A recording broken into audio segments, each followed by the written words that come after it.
Hello friends, viewers, learner. আজি দুটি শব্দ আলোচনা কৰিম। এই আসলতে দুটি নহয় এটি শব্দ। এটো THE আৰু এটা ইফালে লিখিলো THE। তো আমি এই THE কেতিয়াবা দি পঢ়িব লাগে।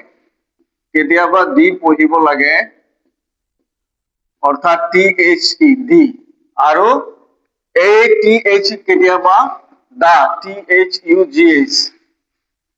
THUGH দা বা এই দা পঢ়িব লাগে। এতিয়া কেতিয়া আমি পঢ়িব লাগে দি আমি দি কেতিয়া পঢ়িব লাগে এটা আমি চাব লাগিব। ভাৱেল VOWEL ভাৱেল শব্দৰ আগত ভাৱেল শব্দৰ আগত যেতিয়া কিবা PH বহি থাকিব তেতিয়া দি পঢ়িব লাগে উদাহৰণস্বৰূপে দি আইসক্ৰিম দি এৰোপ্লেন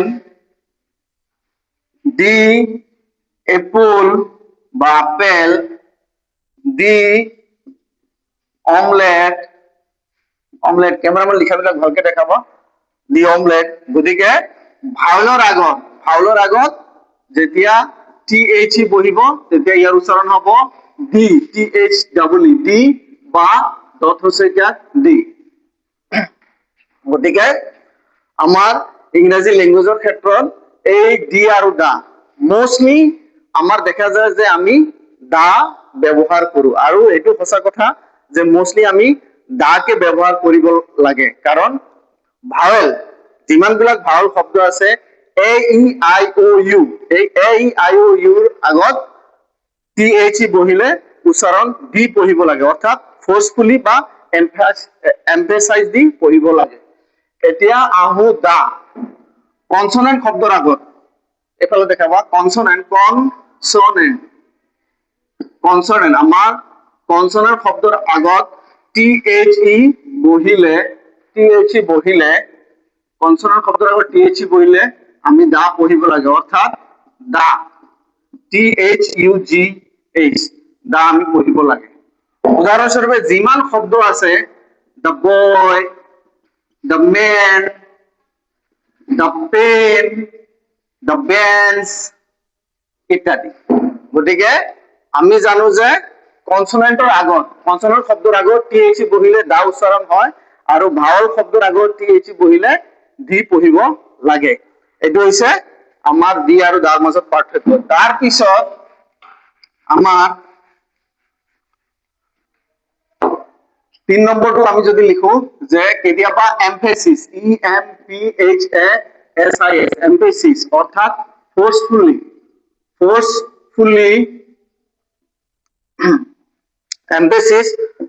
এমফেসিস বা ফোৰ্সফুলি দি যদি আমি পঢ়ো অৰ্থাৎ যদি কিবা এটি শব্দৰ আগত বা কিবা এটি বাক্যৰ আগত যদি আমি জোৰ দি পঢ়ো তেতিয়া আমি এই THE শব্দটি দি বুলি পঢ়িব পাৰি। যেনেকে উদাহৰণ দিব পাৰি যে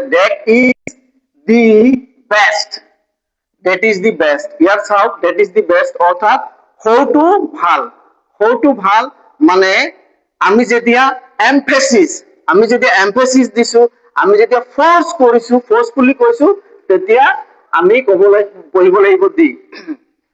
তাৰ পিছত আমাৰ ওল্ড ইংলিশ লিটাৰেচাৰত বা 16th century ইংলিশ লিটাৰেচাৰত এটি শব্দ আছে যেহেতু আমি লিখিছো THE এটো উচ্চাৰণ কেতিয়াবা দা হয় কেতিয়াবা এই THE ৰ উচ্চাৰণ দি হয়। এতিয়া দাটো ইংলিশত লিখিলে THUGH দা আৰু এই দিটো লিখিলে THEET কিন্তু আমাৰ ওল্ড ইংলিশত আমাৰ ইফালে দেখাব না আমাৰ ওল্ড ইংলিশ লিটাৰেচাৰত আমাৰ এই দি শব্দটি ব্যৱহাৰ কৰা হয় THEE এই দি শব্দটিৰ অসমীয়া অৰ্থ হৈছে ইউ অৰ্থাৎ তুমি আমি যদি এটি উদাহরণ দিও যে I love the, I love দি, ইয়ার অর্থ হইছে আই লাভ দি মানে I love you, I love you. গতিকে এই টিএইচই, এই টিএইচই এই শব্দটি ওল্ড ইংলিশ লিটাৰেচাৰত ব্যৱহাৰ কৰা হয়। আমি বিশেষকে পয়েম বিলাকৰ ক্ষেত্ৰত, কবিতাৰ ক্ষেত্ৰত এইটো আমি ব্যৱহাৰ দেখিবলৈ পাওঁ। টিএইচি দি মানে হৈছে ইউ। তাৰপিছত আমি আকৌ চাব লাগিব যেতিয়া নেকি এটি কনসনেন্ট শব্দৰ উচ্চাৰণ, এটি কনসনেন্ট ভালকে দেখাবা, এটি কনসনেন্ট শব্দৰ উচ্চাৰণ বা প্ৰনাউন্সিয়েশন, এটি কনসনেন্ট শব্দৰ উচ্চাৰণ বা প্ৰনাউন্সিয়েশন যেতিয়া ভাওলৰ দ্বাৰা হয় তেতিয়াও আকৌ দি ব্যৱহাৰ হয়। যেনেকে অনাৰ, অনেস্ট বা আওয়াৰ। ক্যামেৰাম্যান অলপ ভালকে দেখাবা। অনাৰ, অনেস্ট এন্ড আওয়াৰ, ইয়াত এইচৰ উচ্চাৰণ সাইলেন্ট থাকিব। এইচৰ উচ্চাৰণ যেতিয়া সাইলেন্ট থাকিব তেতিয়া এই শব্দবিলাকৰ আগত যেতিয়া টিএইচি বহিব তেতিয়া আমাৰ প্ৰনাউন্সিয়েশন আমি কৰিব লাগিব দি। অৰ্থাৎ এই শব্দকেইটা উচ্চাৰণ যেহেতু এইচৰ উচ্চাৰণ নহয়, এইটো ভাওলৰ দ্বাৰা উচ্চাৰণ হয়। অনাৰ, আওয়াৰ, অনাৰ, অনেস্ট, আওয়াৰ। গতিকে এই শব্দকেইটাৰ আগত যেতিয়া যেতিয়া টিএইচি ব্যৱহাৰ হ'ব সেইটো উচ্চাৰণ হ'ব দি। গতিকে ফ্ৰেন্ডছ, ভিউয়াৰ্স, লাৰ্নাৰ, আমি শিকিলো যে যেতিয়া টিএইচই দি শব্দটি ভাওলৰ আগত হ'ব, টিএইচই এই দি বা দা শব্দটি যেতিয়া ভাওলৰ আগত হ'ব তেতিয়া ইয়াৰ উচ্চাৰণ কৰিব লাগিব দি। অৰ্থাৎ দি এপল, দি অমলেট, দি আইসক্ৰিম, দি এৰোপ্লেন, এনেকুৱা। আকৌ যদি কিছুমান কনসনেন্ট শব্দৰ উচ্চাৰণ যদি ভাওলৰ দ্বাৰা হয় তেতিয়াও টিএইচই টোৰ উচ্চাৰণ আমি দি পঢ়িব লাগিব। দি অনাৰেবল, প্ৰিন্সিপাল, দি আওয়াৰ অৰ্থাৎ সময় বা ঘন্টা, বা দি অনেস্ট ম্যান। কিন্তু কনসনেন্টৰ আগত টিএইচি বহিলে দা আমি পঢ়িব লাগে। The man, the boy, the bench, the pen, the duster ইত্যাদি। আকৌ আমি শিকিছো যে আমাৰ ওল্ড ইংলিশ লিটাৰেচাৰত আমাৰ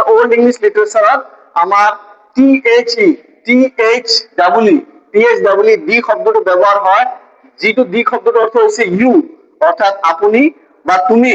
আৰু এইটো পয়েমৰ ক্ষেত্ৰত ব্যবহার হয়। Either it is used by William Shakespeare in 16th century or other poet in many times of England and rest of the world or the European poet. So আমাৰ স্টুডেন্ট সকলৰ মাজত বা লাৰ্নাৰ ছাত্ৰ ছাত্ৰীসকলৰ মাজত দেখা যায় যে দি আৰু দা লৈ সমস্যা দেখা যায়। গতিকে মই আপোনালোকক বা তেওঁলোকক ক'ব বিচাৰি আছো, আপোনালোকে বিন্দাস, আপোনালোকে আনডাউটেডলি, আপোনালোকে without any hesitation always mostly সে দা নো প্ৰবলেম। বা অকল ভাও চাউনৰ ক্ষেত্ৰতে আপোনালোকে মনত ৰাখিব যে দি পঢ়িব লাগিব, অৰ্থাৎ ফোৰ্সফুলি আপোনালোকে দি পঢ়িব লাগিব। ভাওলৰ আগত দি পঢ়িব লাগে। কেতিয়াবা ফোৰ্সফুলি ক'লে অৰ্থাৎ এম্পেসাইজ দি ক'লে বা কেতিয়াবা জোৰ দি ক'লে। এতিয়া যদি মই কওঁ জোৰ দি বুজাবলৈ যে দি ক্যামেৰাম্যান pay attention to me বা ক্যামেৰাম্যান get the camera nicely, গতিকে যেতিয়া আমি প্ৰেছাৰাইজ কৰো, ফোৰ্সফুলি কওঁ, এম্পেসাইজ কওঁ, তেতিয়া আমি দি ব্যৱহাৰ কৰিব পাৰি। গতিকে ফ্ৰেন্ডছ, আমি দি আৰু দা আমাৰ স্পেলিং একে, কিন্তু দি আৰু দা আমাৰ প্ৰনাউন্সিয়েশনে উচ্চাৰণ হয়। এই দুটা শব্দ এনেৰ উপৰ ব্যবহাৰ হয়। Thank U.